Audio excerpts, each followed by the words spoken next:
Hey guys, this video is for APUS. Hopefully you're watching this on Wednesday.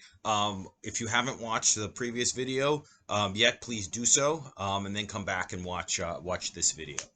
So today we're going to talk about a couple of things. World War II is about to begin, right? The gathering storm, we called it. Well, actually, I didn't call it that. Churchill called it that originally in our last video. So things were looking bad in Europe with the fascists on the move. I was doing a little bit of reading about the Spanish Civil War after I did my video yesterday, and there is some contention about whether Franco could be considered a fascist. There was a part of the Falang, which was a part of Franco's movement, was fascist, but some people argue that he actually wasn't, that he was more of a Spanish nationalist. So I just wanted to clear that up from the last video. There is some debate about whether he was a fascist, but he watered down fascist. Let's settle on that one. So the Nazis were on the move. Germany took over Austria in 1938, the Sudetenland after the Chamberlain's appeasement policy in 1938 as well, with the promise that Hitler would go no further. But 6 months later, Hitler invaded Czechoslovakia and annexed the whole country. So the dividing line, well, not the dividing line, but the red line that both the British and the French set was Poland, protecting Poland, making sure that the independence of that country was protected, and if it was attacked, the presumption was that the British and the French would come to their defense. Now, and that was eventually what was going to have to happen. Now, March 1939, Germany overran Czechoslovakia, breaking the Munich Accords. In August 1939, Hitler signed his infamous non-aggression pact with the Soviet Union, where Hitler and Stalin, these two mass murdering criminals, both agreed that they would not go to war with one another, and they would divide up different parts of Poland. But this dream that a lot of people had of, especially those who were sympathetic to the fascists, or the goal of this titanic struggle between fascism and communism, ultimately looked like it was not going to come to pass, because the Germans and the Russians made an agreement where they wouldn't attack each other. But of course, 2 years later, the Germans broke that agreement as well, and they did attack the Soviet Union, which was the scene of some of the bloodiest fighting of World War II between the Germans and the Russians. Tens of millions of people were killed in this fighting. So the non-aggression pact would just kind of gave Hitler a breather, before he was going to attack them. So he would invade and take over other countries, but he wouldn't get any trouble with the Russians, because the Russians thought he was at peace with them. And then once he got everything he wanted everywhere else, then he would go into Russia. Now, FDR, after these actions, said that we must take all measures, quote, short of war to stop the fascists. But remember, FDR is wanting to do more to help fight the fascists, as there's no reasoning with an incendiary bomb. FDR said of Hitler specifically, and the fascists more generally. But remember where the American public was at. Still committed to isolationism and neutrality, still not wanting a repeat of the First World War. So FDR had to run against this sentiment in the country, which didn't want anything to do with what was going on in Europe. So this was a very, very fine line that Franklin Roosevelt had to walk in the late 1930s. Now, FDR asked Hitler and Mussolini to renounce the use of force, and Mussolini, in his crude, cruel fashion, said after he heard this, the paralysis must have gone to his brain. He said of Franklin Roosevelt. But a gradual military buildup was beginning in the United States. FDR said Hitler and Mussolini are two madmen who respect force and force alone. So there were really only two prominent men in the Western world who realized what the rise of Hitler meant. FDR as president of the United States, and Winston Churchill, who actually was out of power at this time in 1930s British politics. While a lot of the British political elite believed that you could make some sort of agreement with the Nazis, or at least some sort of peace. Churchill never thought that was possible. Neither did FDR, which is one reason for their bond during the Second World War, because they were the first two guys to to actually, or the only two guys really at a certain point to actually believe that the Nazis had to be taken on. Now, I want to talk for a little bit about the refugee situation, the way the United States responded to that. Now, we know that how the Nazis felt about the Jews. The Holocaust didn't begin immediately. Some people have a misconception about that. The Holocaust was, the Nazis' infamous words, the final solution to the Jewish question. That wasn't decided on until 1942 officially. So there were a lot of measures for years and years in the 1930s to limit the rights of Jews, and it gradually got worse and worse and worse, culminating in the Holocaust. Now, Hitler's shocking anti-Semitism led many Jews from Germany, German Jews, to try to find a safe haven, hopefully in the United States. Now, remember, though, that we still had those restrictive immigration quotas in place that were passed in the 1920s. So that made it very hard to actually get any Jewish refugees in the United States. If any were allowed in, it would have to be through some special status or through subterfuge. Because the State Department, which was in charge of processing refugee applications, was notoriously bureaucratic and anti-Semitic. So they really did not do much to actually, help the Jews of Germany who were desperate to escape.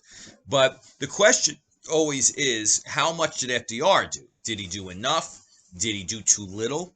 To actually help the Jews of Germany try to escape and try to come to the United States. And I read a book a few years ago about FDR and the Holocaust, and basically the book came to this conclusion, that FDR did more than any other world leader did to help the Jews of Germany, but it was woefully insufficient. And I think that that's kind of the best way to describe the way FDR dealt with the Jewish refugee situation. He did more than anybody else had done to help the Jews, but it was still not enough by any means. And it also depended on the year. Some years more refugees were actually taken in than in other years in the 1930s.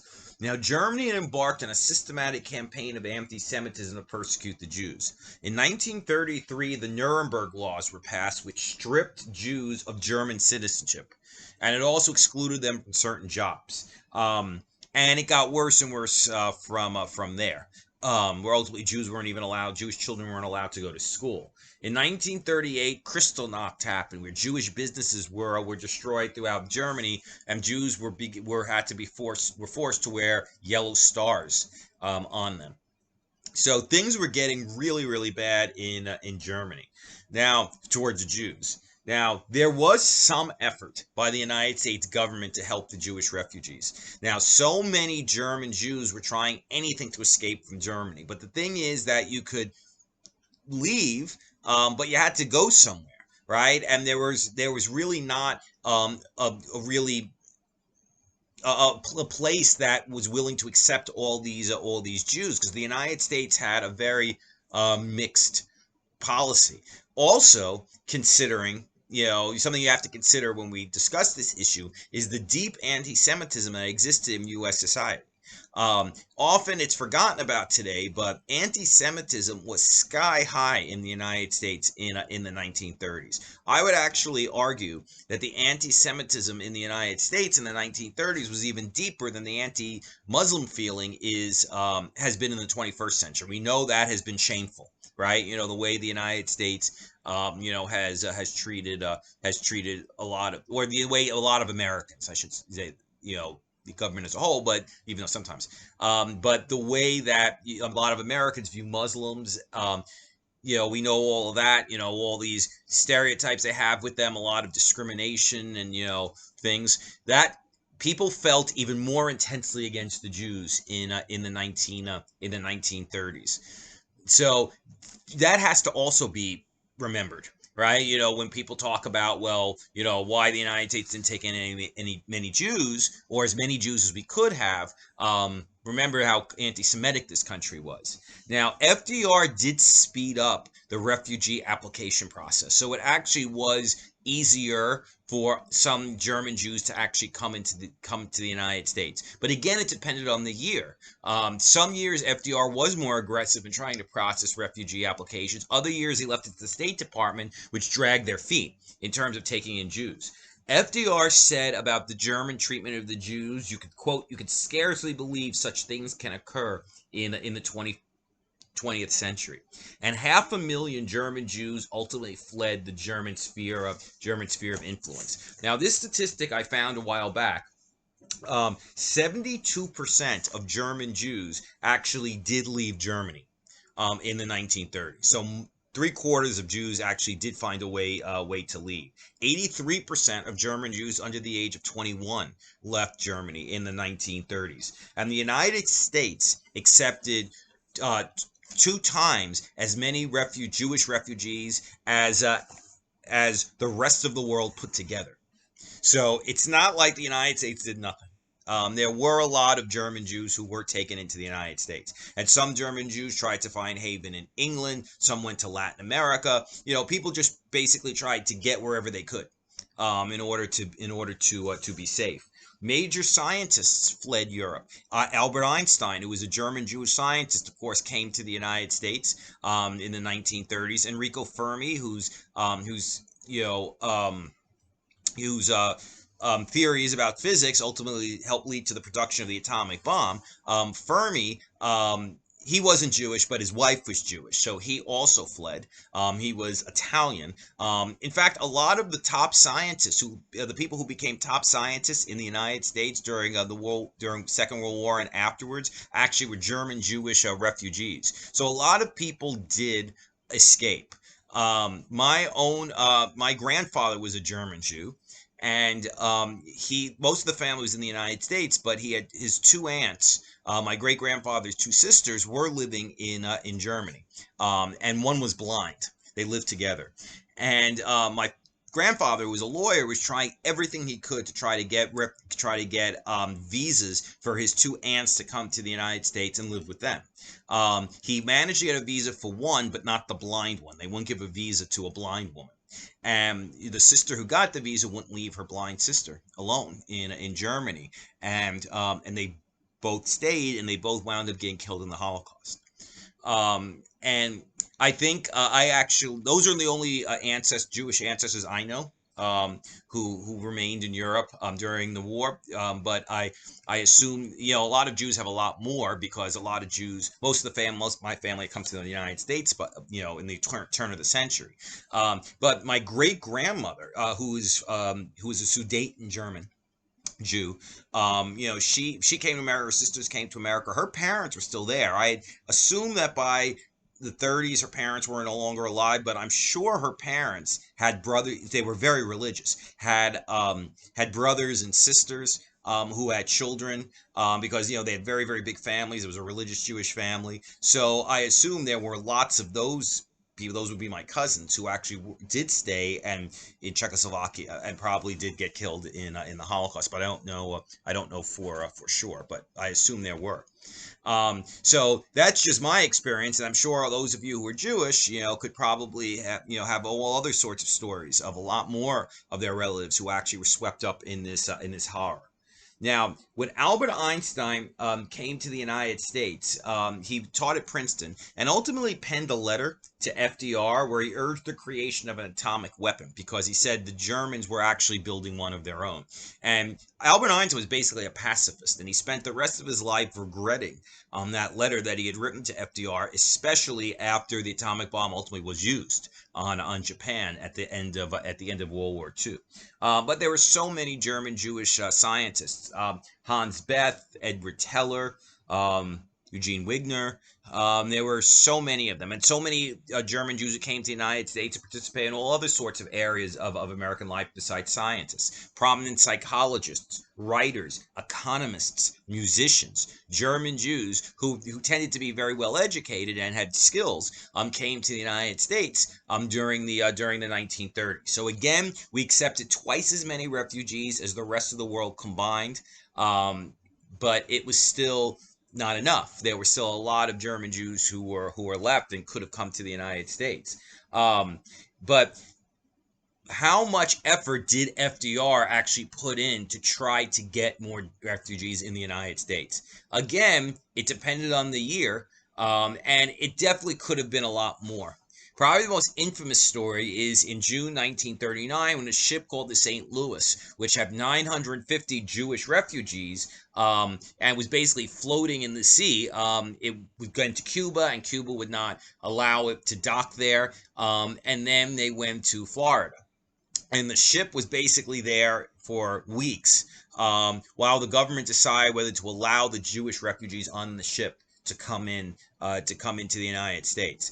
Ultimately, the decision was made not to allow the ship to come into the United States. Eleanor Roosevelt was apparently so furious with her husband for this that she didn't speak to him for a month. After the ship this ship was refused entry in the United States, and of the people, then the ship wound up having to go back to Europe, and 288 of the people wound up in Britain. 214 wound up in Belgium. 181 wound up in the Netherlands. So a lot of them just wound up back to Germany. But the thing is that those who made it to England presumably survived the war, but remember, Germany invaded a whole bunch of countries, including Belgium and the Netherlands. So a lot of those Jews who wound up, settling in these countries wound up being swept up in the Holocaust anyway, because they went to countries that were ultimately occupied by the Germans. So FDR's failure to actually deal with the refugee situation is usually seen as a major blot on his record. And it's something that as a deep admirer of Franklin Roosevelt, I've always had some, not some, I've always had a lot of trouble with this. But Rabbi Wise, who maybe some of you guys never heard of, but he's probably the most prominent Jew in the United States during the time, after maybe Supreme Court Justice Louis Brandeis. But Rabbi Wise was actually quite friendly with Franklin Roosevelt, and he actually said about Roosevelt, "No one I have ever met is freer from religious and racial prejudice than Franklin Roosevelt." So, and Franklin Roosevelt had come from a deeply anti-Semitic family. His own mother, who he was extremely close to, would not allow any Jews to come into their home. And it's a home, even when it was always his mother's house, even as an adult when he went to stay at Hyde Park.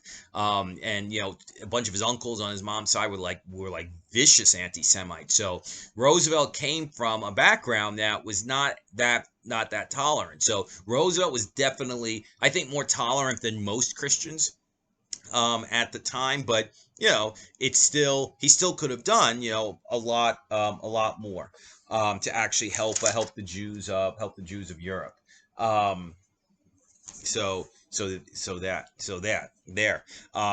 We'll keep talking about this in a few weeks when the Holocaust happened. What FDR ultimately did about that.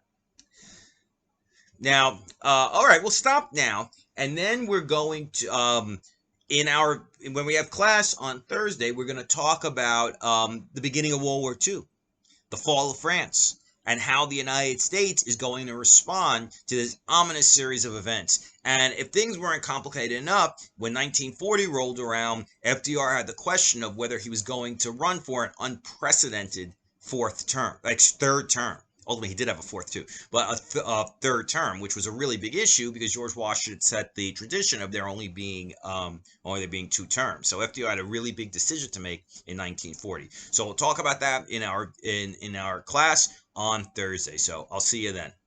Peace.